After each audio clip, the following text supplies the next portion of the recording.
Welcome in to the Paul Kuharsky podcast, live from Edley's Barbecue. I am Paul Kuharsky of paulkuharsky.com. Say my name 3 times. Good things happen. Joshua Robbins first in and wants you to know about it. Come on in and join the fun. Lots of good stuff scheduled today.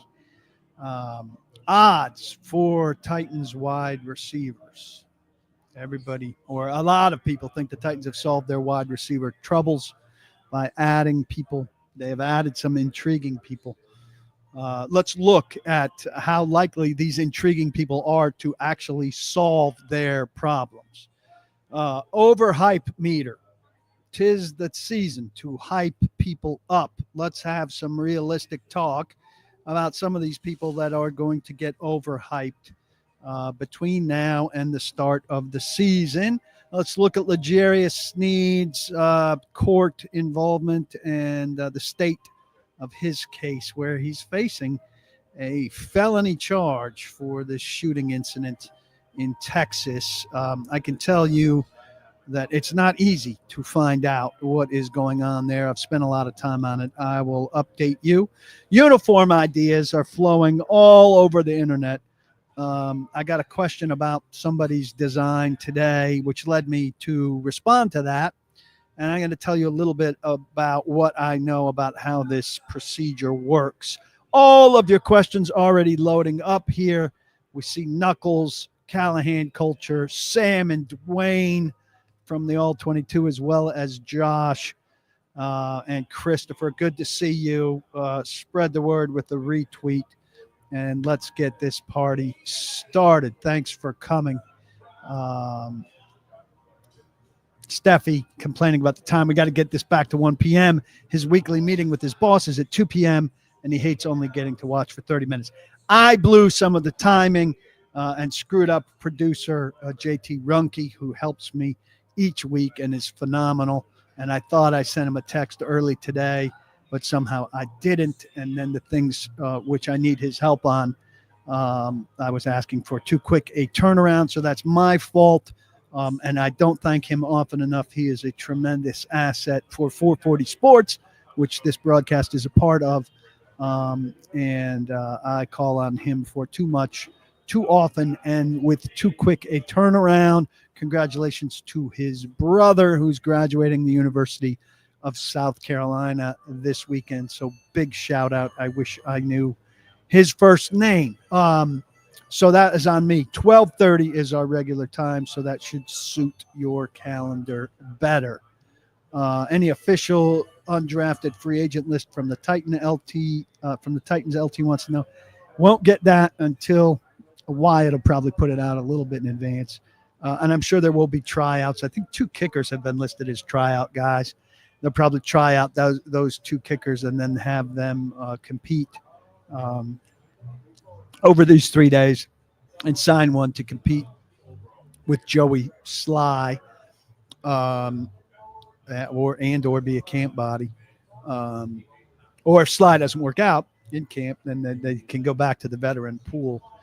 But, I mean, we've seen, 11 or 12 or 13 guys signed as undrafted rookie free agents. There's no reason not to believe any of those signings unless one of those guys shows up and fails a physical. Let's dig in to receiver numbers. Last year, Tennessee Titans opened the season. I look back at the box score from the Chicago game.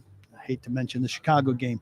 Calvin Ridley, DeAndre Hopkins, Tyler Boyd, Nick Westbrook-Akine, Treylon Burks, and Jaquan Jackson were their 6 receivers. Only 3 of those guys remain. Ridley, who you should be relatively excited about.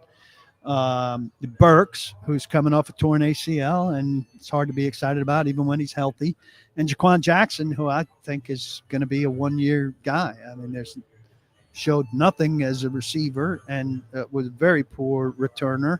And they've got 2 guys to replace him on this roster, starting with the 4th-round pick in Shamari DK and also Prochet, who's a capable return man. So I think Jaquan Jackson is done for. So let's rank what they have now. at receiver. And I'm interested in your, hi, Richard Snyder. Hey, Barton Henley. I'm interested in your feedback on how these guys go. I think it's pretty clear at the top. Ridley is unquestionably the top guy in this group. And I think Lockett is the second guy. Now, he's played a lot more than people think outside during his Seattle career, particularly in recent years.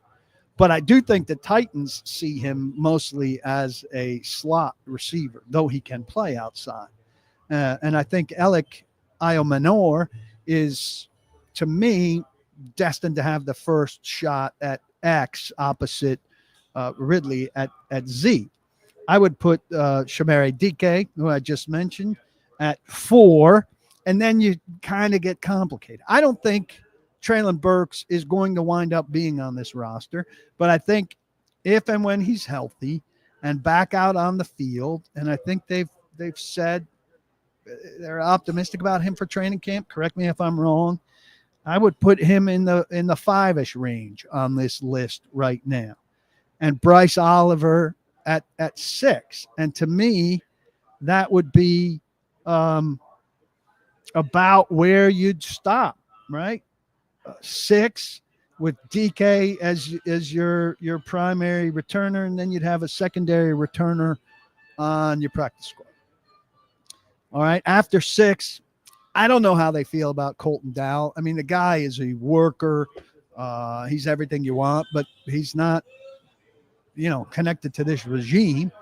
And they haven't really had any time to work with him. He was out all last year recovering from a late 2023 torn ACL, and he's a 7th round pick. So I've got Dowell at 7, but I think these guys start to get bunched together here. I've got Restrepo, everybody's favorite, at 8. And we'll talk more about him in a minute. We talked a lot about him last week. I've got Prochet, who pretty much is a return man, at 9. I've got Jaquan Jackson at 10, but I probably should flip him with Kinsey, who I've got at 11.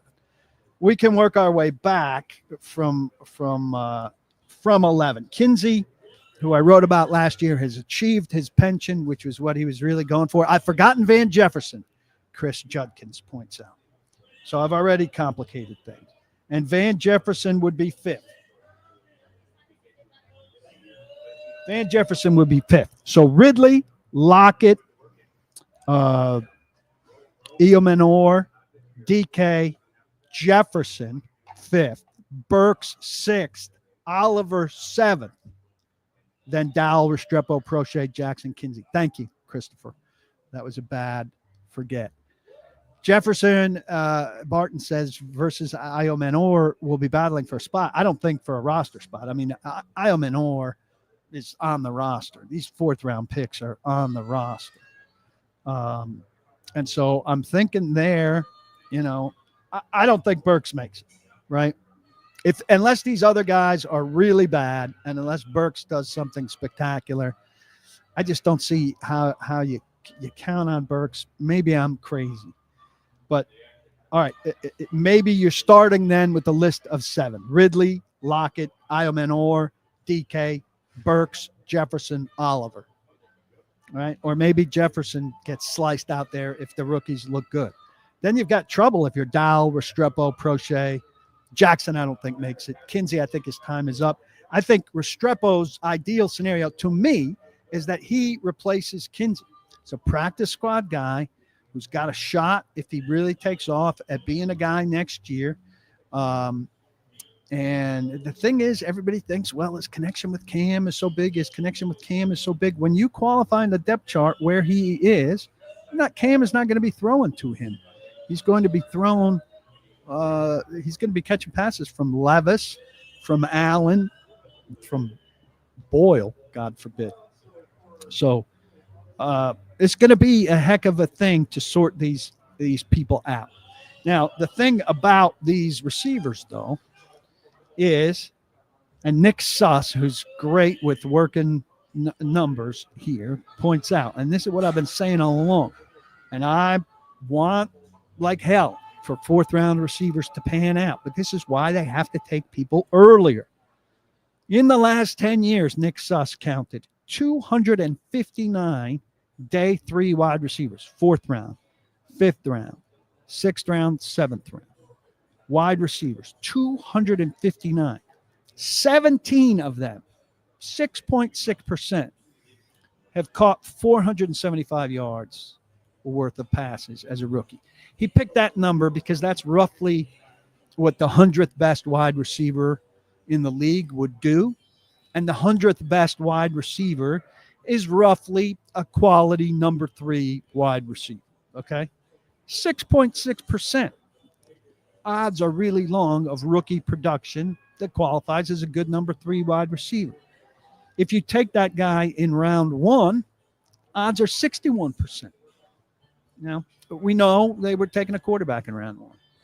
If you take that guy in day 2, 2nd round or 3rd round, where the Titans took a pass rusher who's not very advanced and a safety who's not going to be in their starting lineup on opening day, barring injury, it's 28%. That's a lot more effective. Richard Snyder with a good idea here. Instead of running back by committee, the Titans have wide receiver by committee. Not a lot of top-end production. But, I mean, if you have to play these guys by committee,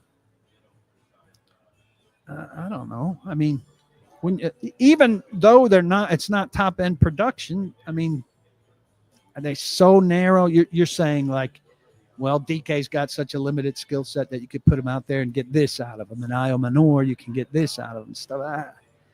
I don't know that really works. Now you get down to everybody's favorite again in Restrepo.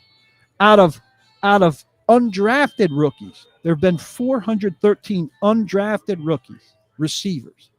This is according to Nick Suss, who played in at least one game as rookies. Not necessarily week 1. 8 of them, 8 of 413, got to that 475-yard reception.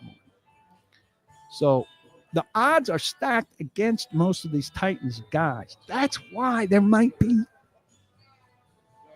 some hope for Burks, if he's healthy, that they might say, this guy still has, though he can't be healthy, though he can't get on the field, though he hasn't produced, he's still got a set of traits that are superior, despite all of those things, to some of these other guys that we're looking to. Certainly better than Colton Dow, better than Bryce Oliver, better than Xavier Restrepo and Prochet and Jackson and Kinsey.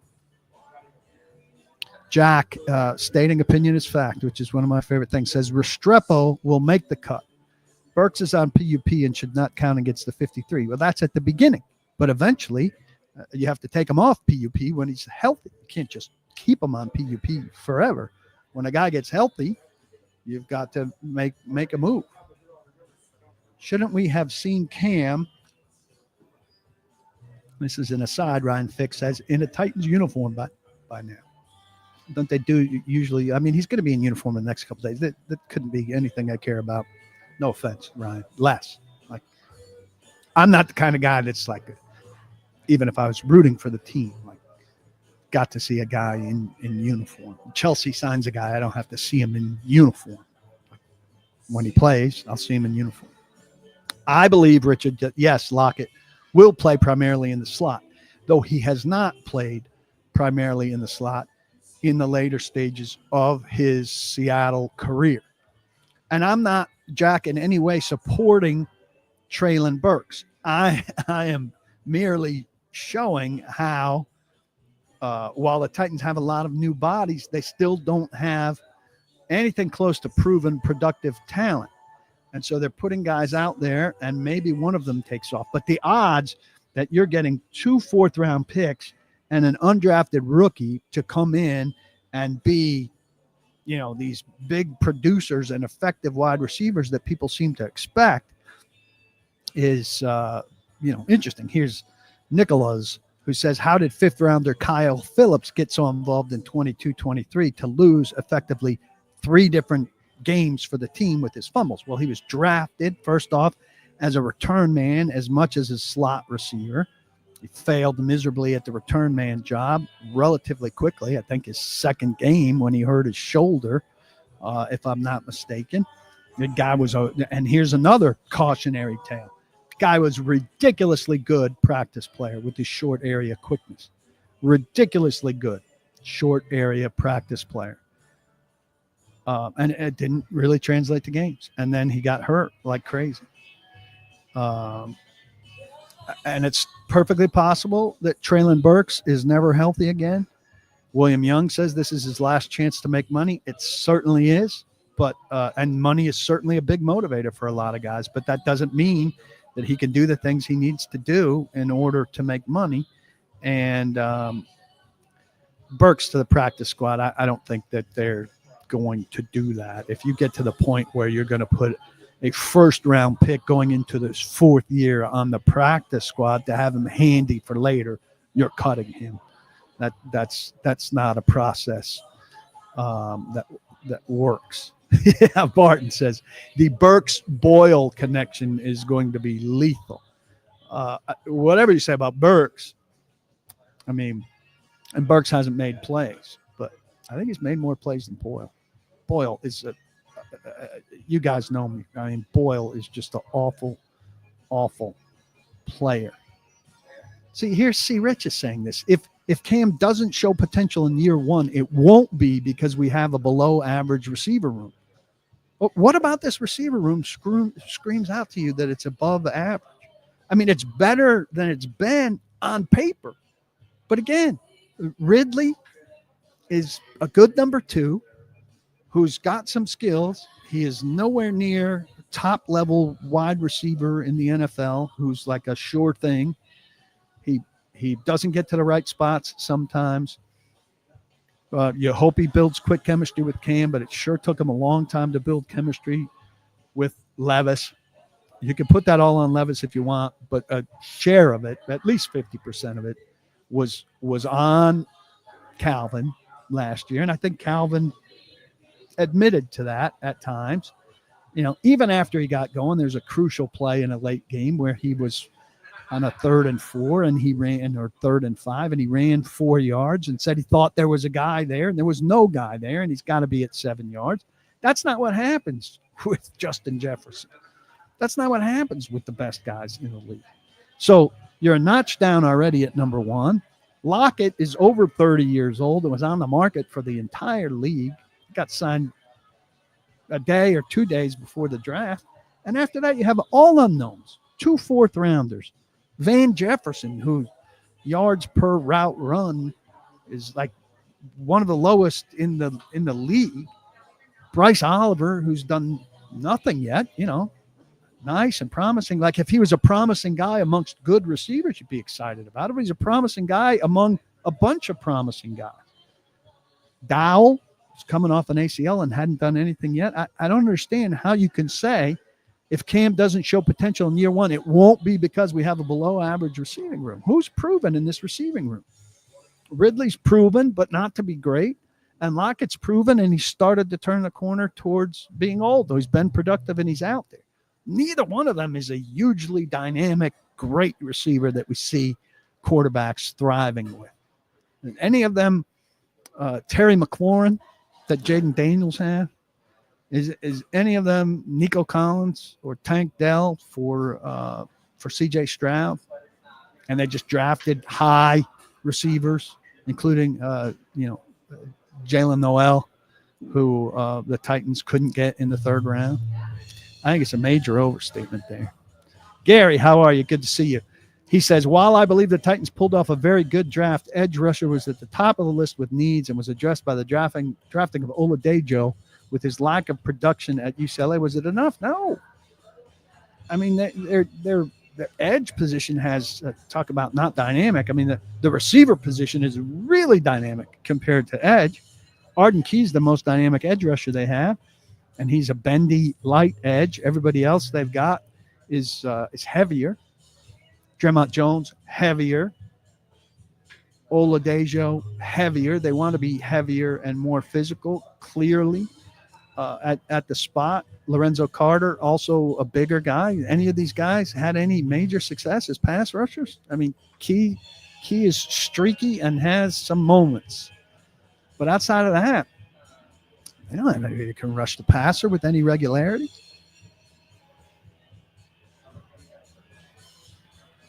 So, Titans not nearly as good a shape at wide receiver as they need to be. And look, something was going to go less addressed. I mean, they addressed it in bodies.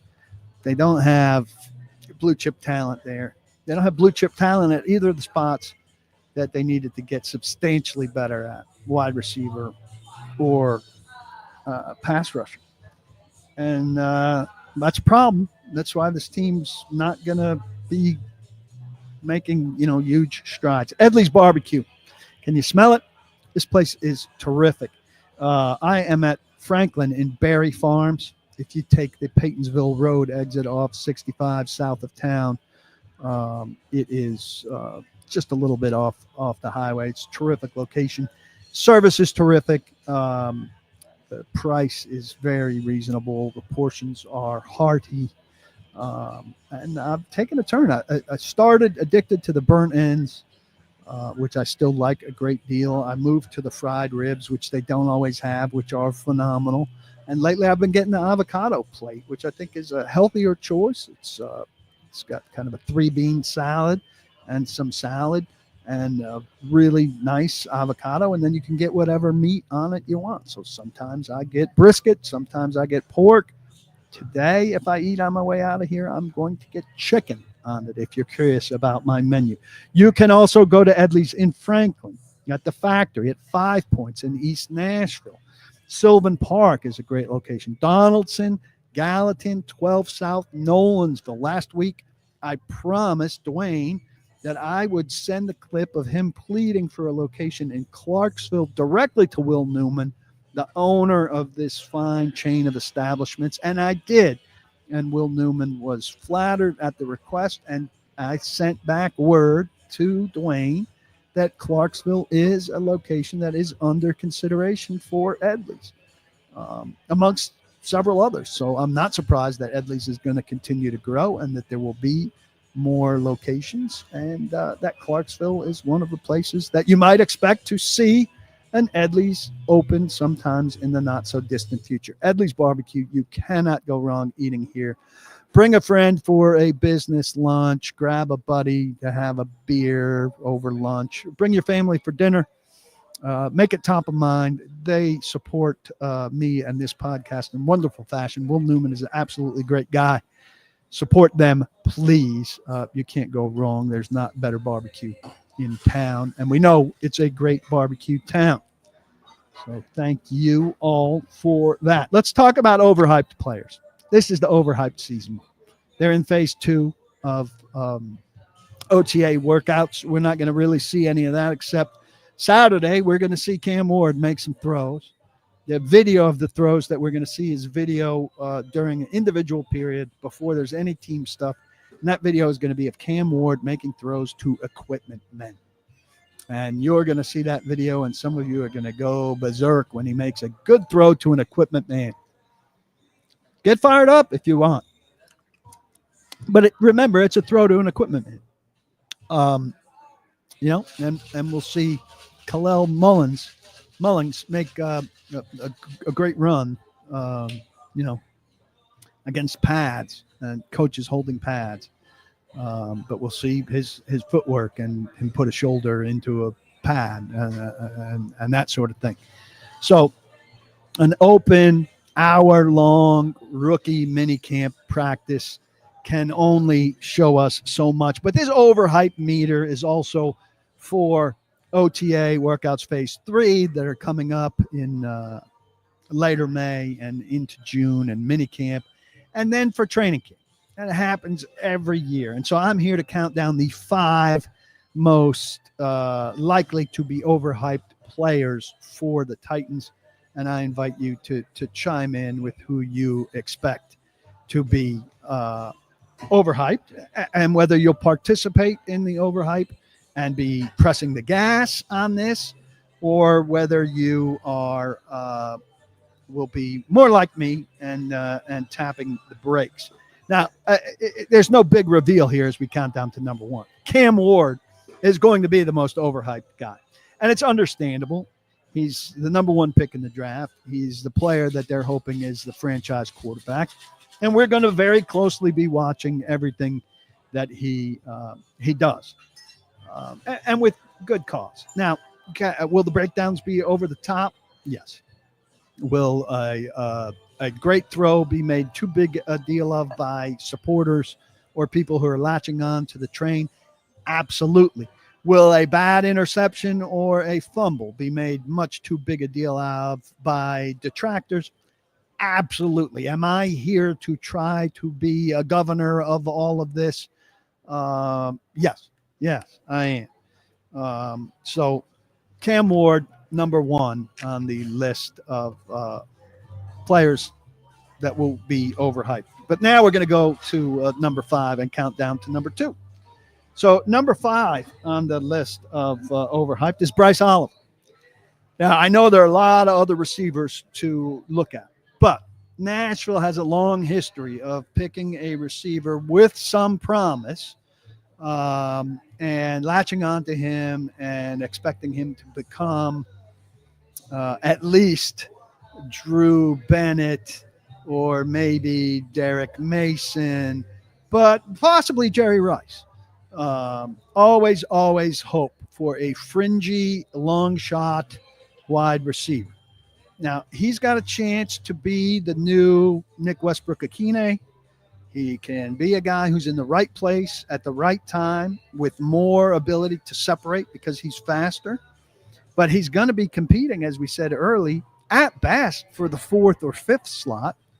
And he's going to get outsized conversation for a guy who's competing to be the 4th or 5th wide receiver on the team. Bryce Oliver, there was already a good deal of buzz at the end of the season about him being the next guy and a promising guy for them. Now they've brought in, 2 draft picks and Lockett and Prochet. And I like Bryce Oliver, and I think he can be a contributor on this team. But will he be worthy of the amount of conversation that he will draw among fans and media and talk radio, particularly on a day when he makes 2 nice catches in practice? Look, the story of the day is the story of the day. And if Bryce Oliver has a really good practice, that's fine. But when Bryce Oliver has a really good practice and he gets turned into wide receiver 3, he will stand as one of the most overhyped Titans, and that's why I've got him at number 5. Number 4, Superman, Kalel Mullings. He's going to pop some people. He's a big dude from Michigan who used to be a linebacker, and the Titans have had Tony Pollard is a good and well-rounded running back, but he's and finesse is an insulting word, and I don't want to insult him. He can put his shoulder down and get through the line of scrimmage, but that's not his forte, if you will. And that's why they're looking for a bigger back. Tajay Spears, I think his stock is sinking with this organization, and again, he's not their guy. He's Rand Carthon's guy. And I just think there's room for Mullings, not just to be an effective third back, but to be take something from Spears, diversify that backfield. And look, we love a big, powerful back. He's not a giant by any means, but there can be times where he's worth the hype. When he has a big 4th quarter in the preseason, or a big second half, people will go crazy and act like he is a poor man's Derrick Henry. And I think poor man's Derrick Henry is a huge compliment. And if Mullings becomes a poor man's Derrick Henry, it's not going to be during the preseason of his rookie year. and he will be overhyped. Number 3 on the list of most overhyped Titans to come in OTAs and then definitely in training camp, T'Vondre Sweat. Did you know that Sweat is big? Did you know that he's really big? Did you know that he's a giant man? Media people will marvel again at T'Vondre Sweat's size. They never seem to get used to big men being big. Like once in a while, and if he's bigger or thinner or whatever, it will warrant a mention about Sweat and his size when we first see him. But there is an overall fascination with big men, and T'Vondre Sweat is the biggest man. And so it will get talked about. I expect him to be better in his second year than in his first. And I think he's very good at what his chief thing is, which is run stopping. I don't know that he's ever going to be a well-rounded enough player to prove worth number 38 in 2024. There, I said it. I know it is shocking that you could say anything non-complimentary about T'Vondre Sweat, who I like, very great guy, unbelievable presence on a football field, not in the backfield enough as a rookie, not disruptive enough. And yes, he was just a rookie, but a second-round rookie is supposed to be impactful.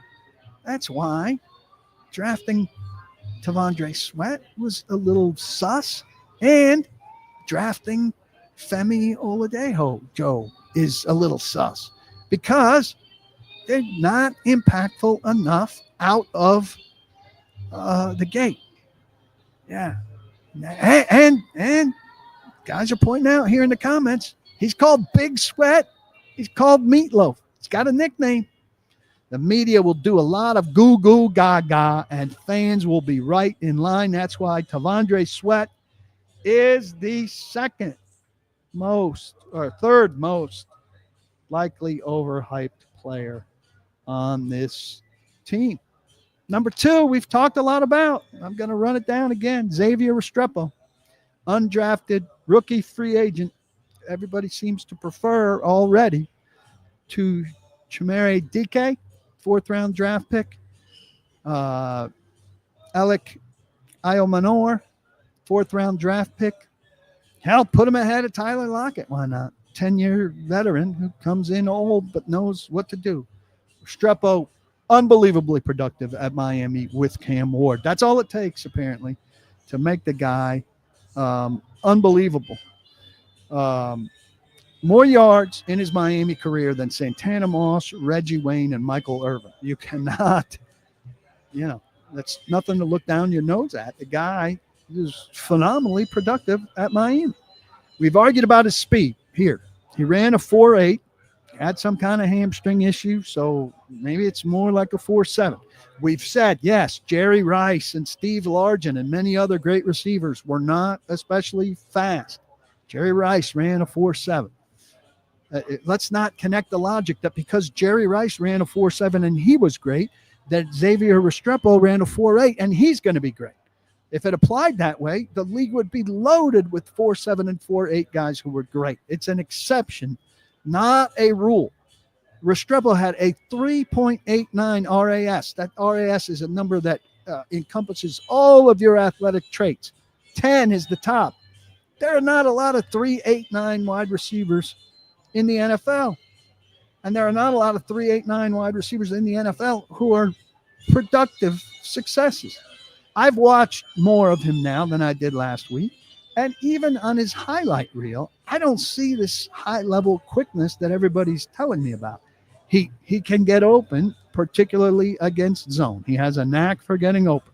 And he's got a connection with Cam Ward for sure. But I don't think he's beating people on a regular basis with some incredible suddenness. He doesn't look as sudden to me as Adam Humphries did or as Kyle Phillips was, which is what you need if you're a slower 5'9.5", 202-pound slot receiver. It got short arms, so it's not a big radius. He's got good balance. He's incredibly competitive. So I understand people rooting for him based on those traits and Nashville's insistence on rooting for underdog wide receivers. The passion for Xavier Restrepo might knock Bryce Oliver off of this list. But here's another thing, and I mentioned this early. Cam Ward is not going to be throwing to Xavier Restrepo very frequently at practice because Xavier Restrepo is not going to be ranking high enough on the depth chart to get throws from the number one quarterback. He's going to get throws from the number two quarterback, probably Will Levis. He's going to get throws from the number three quarterback, probably Brandon Allen. He's going to get throws from the number four quarterback, Tim Boyle. One of those is out. Two of them will move up. Will Levis is the most likely to go. But he's not going to have that much of a chance. I think he's going to wind up a practice squad player given the chance to be the next Mason Kinsey, where he plays wide receiver, mimicking other teams' wide receivers, plays safety, mimicking other teams' safeties, grows as much as he can, is the guy who stays extra late to give those backup quarterbacks extra throws, competes his ass off, tries to grow. And then in a year, say, if Lockett's moving on or one of these rookies hasn't shaken out, has a chance to move up the depth chart.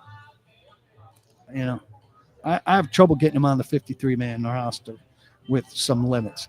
Will he be the most overhyped guy on this team besides Cam Ward? Absolutely. Any little thing he does is going to be blown up as a giant achievement and accomplishment.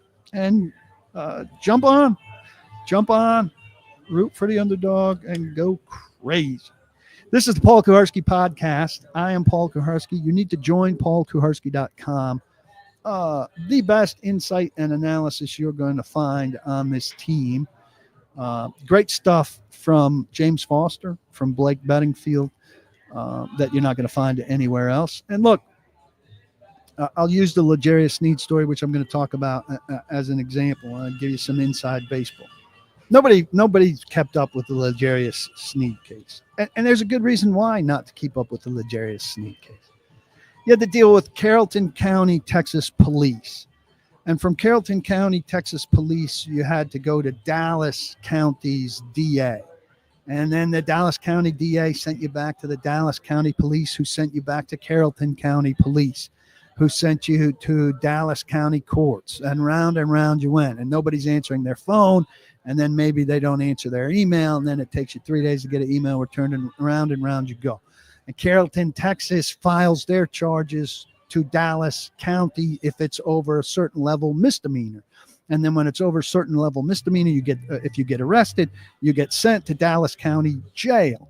And then the charges are sent from Carrollton County, Texas to Dallas County district attorney. The sheriff's department's not really involved in it, but the Dallas County DA might send you to the sheriff's department because they don't realize it came from Carrollton County, and on and on and on.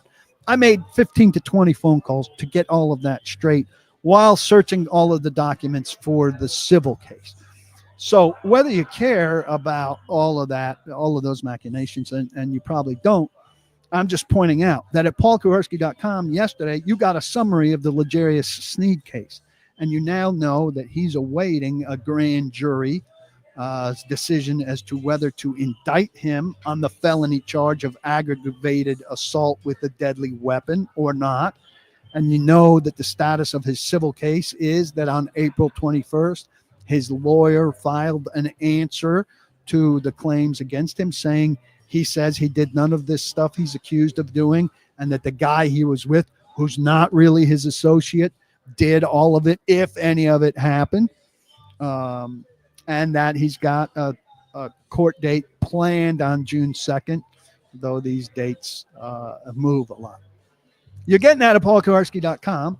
It's some pretty good, time-consuming reporting. You're not getting that anywhere else. Nobody else is interested in tracking down court shit about Legarius Sneed, who might wind up not being a member of the Titans over this case. Because it takes a lot of time and effort and detail that is not sports writing. It's journalism. But I give you plenty of sports writing as well, plenty of football for $7.50 a month, which is really nothing. So between getting the content and supporting independent journalism and wanting somebody that's going to not just sit back and let the Titans no comment on Legarius Sneed, but telling you about the accusation against him and where the court case stands and staying on top of it, it's more than worth $7.50 a month. I urge you to come get on board with that, please. If you're listening to this podcast on Apple, on Spotify, on iHeart, please rate, like, review, subscribe. If you're watching here on Twitter, be sure to like. And if you're watching on YouTube, hit a subscription, give it a thumbs up, and be sure to subscribe to get notifications when we're broadcasting. I really appreciate all your support. Let's dig in here to some questions before we get to my thoughts on the uniforms and more. C-Rich says, I have the vibe of a veteran journalist like the teachers I had in college. Well, I don't know that I'm like the teachers you had in college, but I hope I have more than the vibe. I hope I am the veteran journalist. Jack says, the most underrated factor of the Titans offseason is that we have a slight scheme change.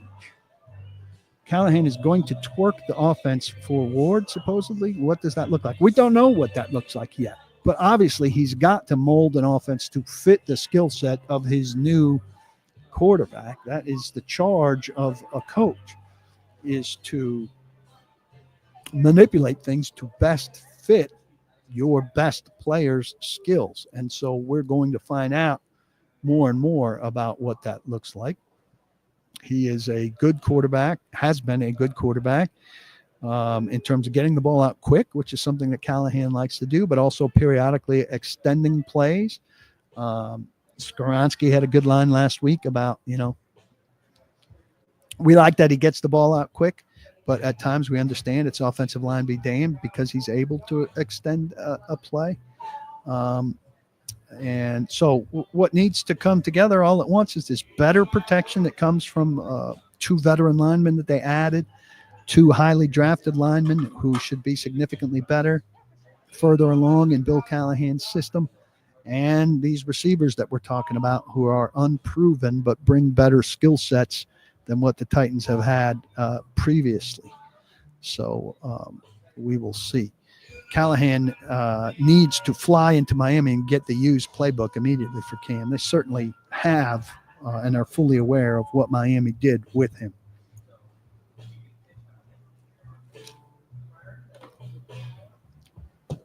I do not teach, and I do not know what kind of teacher I would be, but I do talk to classes a lot. Gunnar Helm is going to be the steal of this draft, Josh F. says. First job for Gunnar Helm is to make sure that he is in front of Josh Wiley, who hasn't really panned out very well, was we would think very much a Mike Vrabel selection. He's connected to him through his coaching buddy at Cincinnati, Luke Fickell. And so, Wiley is intriguing at times, but he just hasn't really taken off in his 2 years, and Helm should be a better version of him starting off, on the line of scrimmage. That's what the Titans need, is on the line of scrimmage blocking tight end. Somebody mentioned Chig earlier and thought that I would say that Chig was going to be overhyped. I mean, Chig is what Chig is. He's the move tight end. I think he could be more consistent. I think they could find things for him more consistently, but I think, we kind of know what he is. We'll go back to Restrepo here. Barton Henley says he thinks what I said was fair, but Restrepo may produce with whoever's throwing to him. He had a different quarterback every year at Miami. He's a Miami fan, Barton. And that's a fair point. Cam Ward was only there for a year, so this last big year of production was with him, but not with the 3 years before, which helped him garner or his play before that, which helped him get these big numbers that helped him pass people like Reggie Wayne and Michael Irvin did not come with Cam Ward. So that's an absolutely fair point. And he certainly would be playing special teams, though, again, you want your special teams guys to be fast. And he's not got the quickness. And Sam says his quickness numbers are pretty elite. Foster has those. I'm just saying, and I don't, you guys know, I don't pass myself out off as a scout. I'm not some film watching expert or anything like that. And if the quickness numbers say he's quick, that's great. I watched like a 7-minute highlight thing of him. So those would be the best plays he made, either in his college career. I don't know if it was his college career, or I think Cam was the quarterback and everything. So it would have been out of this last season. And I thought the best of Kyle Phillips was better to me than the best of Xavier Restrepo in what I saw. Am I crazy? Am I missing something? Maybe. I mean, I set out to be against Xavier Restrepo, and if he comes in and blows people away and turns out to be a phenomenal undrafted free agent for them, that'd be fantastic for the Titans. I just think, based on what I know, I don't see the basis for all the confidence that this guy's going to be better than their draft picks. Got a little Springsteen playing here. Girls in their summer clothes. And C. Rich on Restrepo says, do I think it's a testament to Cam Ward for Restrepo to have had this production, or is it just the cause of college? Well, we just said, Barton pointed out that, he had a lot of production before Cam, or is it cause of college? I certainly saw a lot of defensive backs who were not playing particularly sticky coverage. Now he's getting away from them, but they're being gotten away from also. So we'll have to see how it translates against it. What's to overhype, somebody says. Well, undrafted free agent getting this much conversation, that leads me to say that he's going to be overhyped. He played with Cam in college, and people are very excited about him going into rookie minicamp even. He's already overhyped.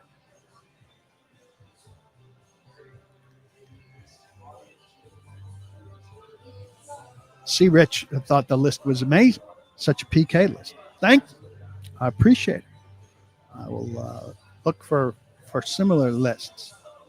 Sam, one of my main men, says, based on how the rest of Rand's picks outside of round 1 has gone, Sweat's not a hill I'd die on. He'll likely be a Titan for 8+ years before it's done. I don't know. He's not a hill you die on, positive or negative. I thought you were saying you wouldn't stand up for him, but then you're saying he'll be a Titan for 8+ years before it's done.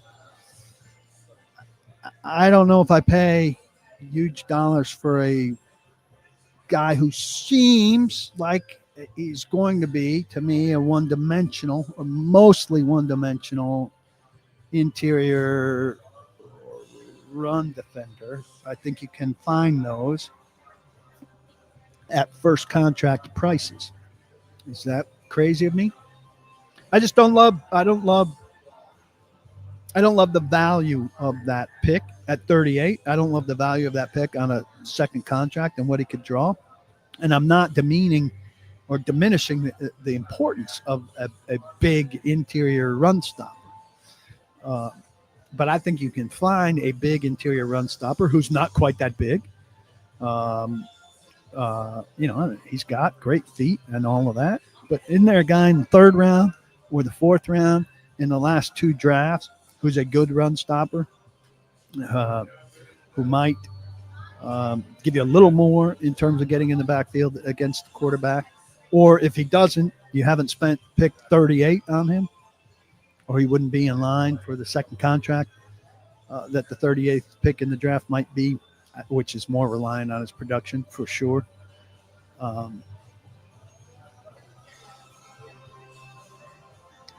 Richard says Sweat will end up in Baltimore on a second contract, or Philadelphia, based on what they do on their defensive line.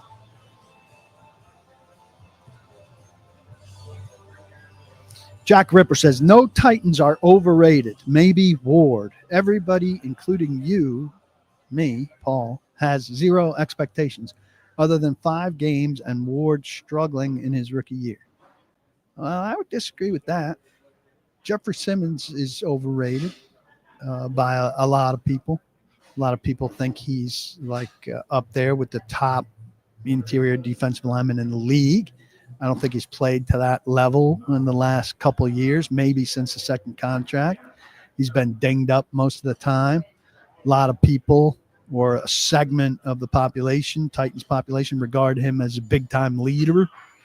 I think there's another segment of the population that agrees with me that thinks he is overrated as a leader and doesn't lead in a lot of the right ways. I think some people overrate Ridley, maybe. I don't know. But yeah, I mean, it's a bad football team with a bad roster. I think most people know that. But that doesn't stop people from getting excited about people in hype season. It happens every year. And so I'm trying to monitor that. Are there any Titans who are underrated, Sam says? That's a very interesting question. Let me pull up my handy-dandy depth chart.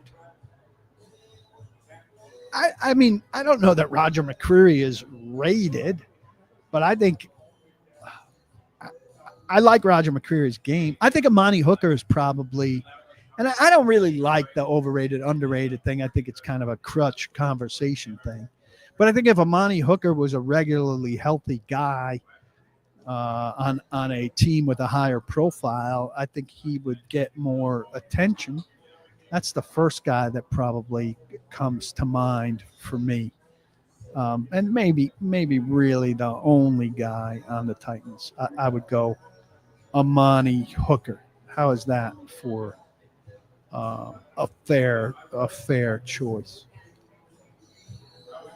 What do we think about that?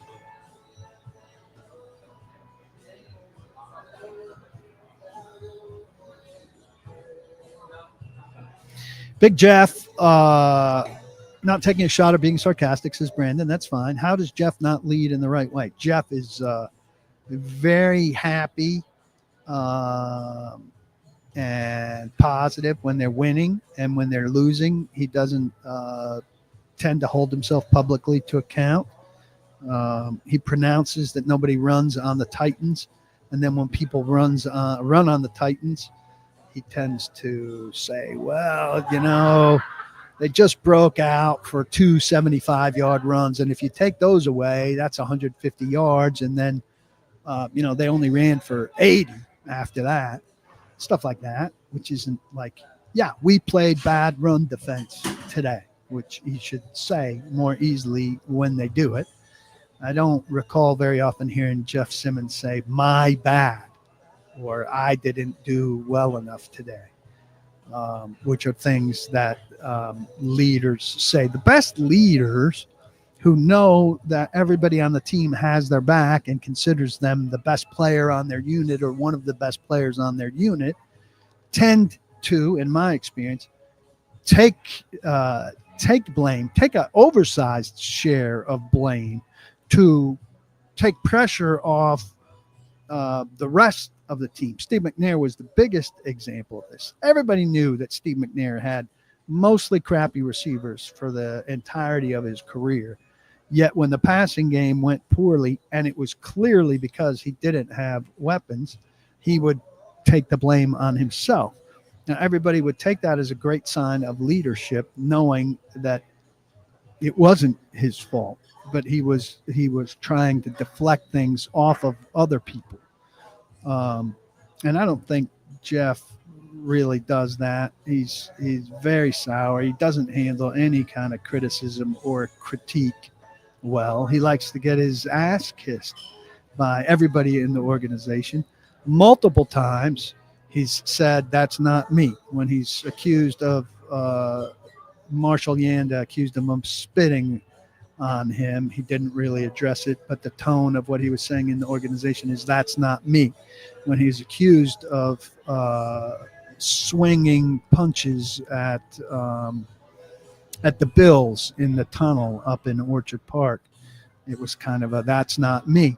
And then when he started a verbal altercation with Buck Rising in front of like Make-A-Wish kids at public practice with Buck Rising, said that's not me. Well, how many times is it not you before it's you? I only did all of that because that was a question about Jeff Simmons that has been asked and answered by me multiple times. And Chill Mode sees it. He says, I want to depend on Big Jeff to be a team leader, but it just seems not to have that makeup. Simmons, this is another example. Simmons had an elbow injury last year that he talked about being like a Tommy John injury, but he didn't make it clear really. And then at the end of the season, when I asked him if he'd need surgery after it, and Jeff Simmons and I don't get along. There's no secret about that, but it's a perfectly reasonable question after he talked about Tommy John-ish injury. When I asked him after the season if it would need surgery, he gave me a completely sour face and acted like that was a ridiculous question.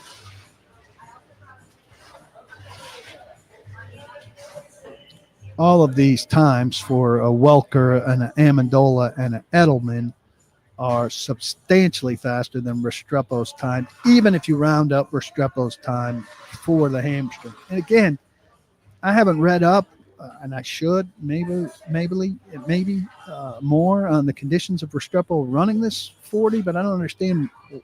Like, did he pull the hamstring during the 40? Because if he had a bad hamstring before the 40, I don't understand why he ran the 40. New jerseys. I'm glad somebody brought this up so that I could discuss this before we go off. Look, they're doing some new uniform at some stage here, and that's pretty much what we know. Indications based on what Warren Moon said, he's indicated that there won't be occasion for them to wear Oilers throwbacks because of these new uniforms. And so that suggests that these uniforms are going to be Oilerish, and that you wouldn't wear the Oilers throwbacks as an alternate to these new uniforms because they'd be too similar to the the regular uniforms. Now, I want to say, and I understand that these things get clicks, and it's a fun thing to do. There are a lot of very good graphic designers online who design uniform stuff all the time. And so I'm people I follow put them out there, and other people tag me on posts. There was one today. It's a nice light blue sword that harkened back to the oil derrick somewhat, asking me what I thought of it. But one thing I know, this goes back to reporting I did where I had semi-source at NFL Properties back in '98 when they were developing stuff for the Titans, that how things appear from the bleachers is very important. So, like, I don't think the logo on this helmet would appear very strongly at all from a distance. It didn't appear very strongly in the portrait the guy took of it. The glare was washing away some of the look of the helmet. And that's why the Titans had white helmets initially, because the logo showed up much better on a white helmet. But I thought this thing was okay, what people showed me. But people are like, and this guy, who's a nice guy, I'm sure, and just having fun, showing something off, but he wants to be heard. A lot of these people want to be heard. They want to be seen. They want to feel they're of influence with what the Titans ultimately do.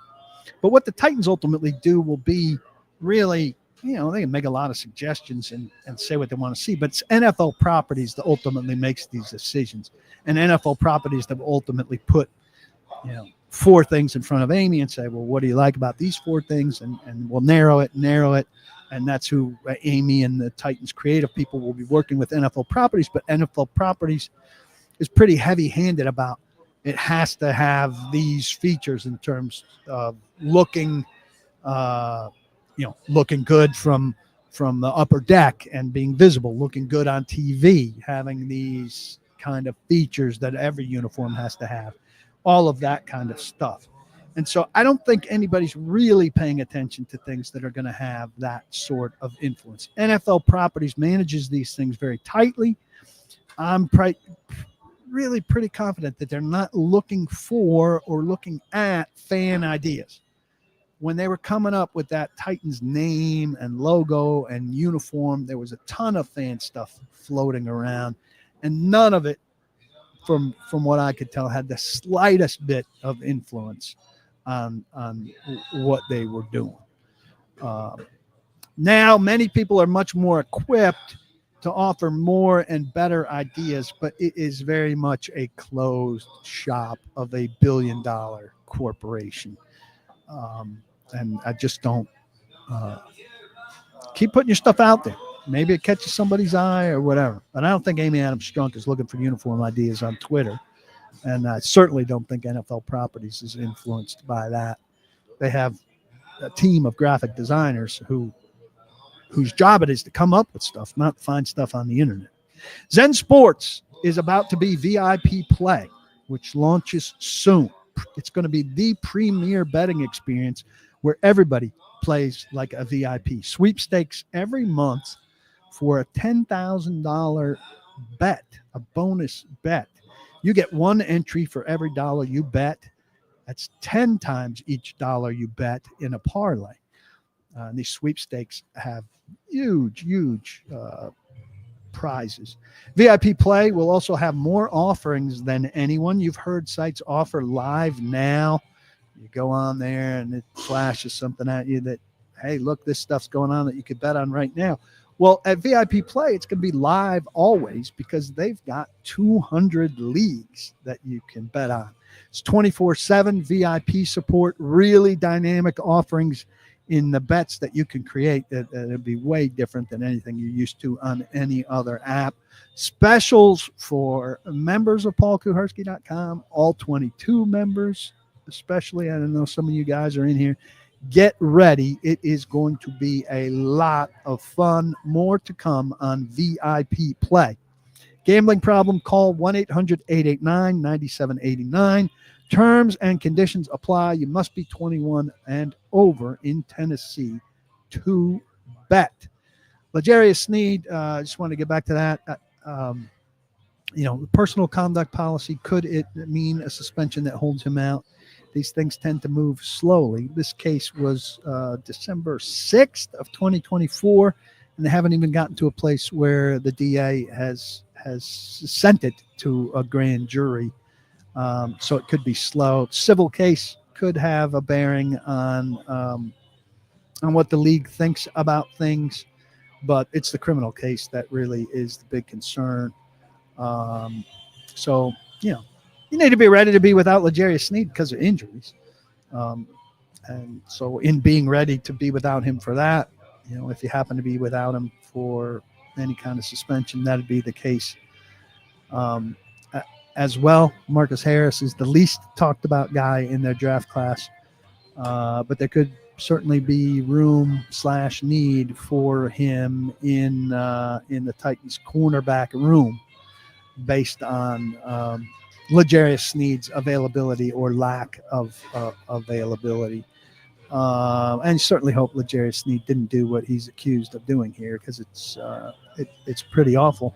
And whoever shot this gun, if they in fact shot it the way it's described in the civil suit, shooting at this guy in a stationary car and hitting the car multiple times as well as the car dealership, is really irresponsible, dangerous, and criminal. So look forward to learning more about what unfolded there.